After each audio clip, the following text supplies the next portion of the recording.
Hello, everyone. My name is Mateja. I am a psychologist and a second-year PhD student. And the name of my PhD project is Dancewell, which I'm conducting under the supervision of Professor Paola Cesari.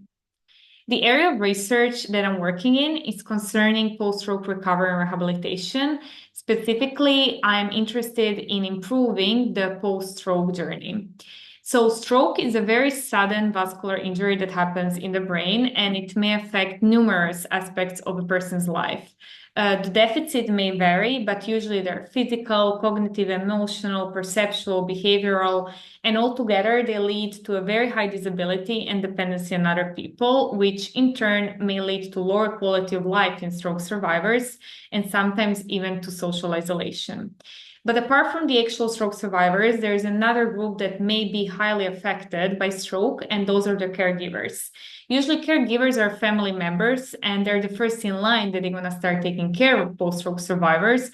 And due to that, they might experience high burden, also lower quality of life, and higher rates of anxiety.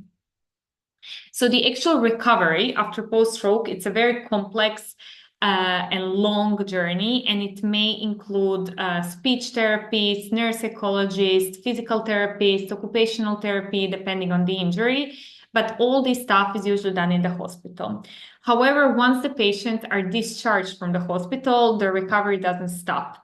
It is a very continuous process and it needs to be done at home so the patients wouldn't get worse. So this is the area of the research that I'm working in. Specifically, I'm testing dance as a potential intervention for post-stroke patients once they are discharged from the hospital, meaning they're in their chronic phases. So why did we pick dance? In general, physical activity is very good for brain and for body, but dance is especially good because it's very multimodal. So it includes motor, visual, sensory systems. It's done with music as well. And it has another element that other physical activity may not have, and those are the creative elements. And through this, patients may find some new motor solutions that might help them in their day-to-day life. Another aspect that was very important to us was social aspect, which dance has because it's done in a group. So we are going to do this intervention in two phases. During the first phase, which we call co-creation phase, we're gonna have a discussion with our post-stroke patients, and we're gonna ask them what are their needs, what are their wishes, how they want the actual dance intervention to be done. And we're gonna do this by a 90-minute discussion. So once we established everything that they want, we're gonna pass on to the second part of our study, which is the dance intervention. During this phase, we're gonna gather both caregivers and post-stroke survivors, and we're gonna make a group. During this group, during the 3 months of intervention, they're gonna be following dance sessions, and before the actual intervention and after the intervention, we're gonna test their motor, cognitive, and emotional components. So we are expecting to see the improvements in quality of life and in the psychological well-being of both groups, so both patients and caregivers. Moreover, we're expecting to see better mobility in our post-stroke group, and we are expecting to see improved patients' illness perception. And when it comes to caregivers, we are expecting to see a reduced burden.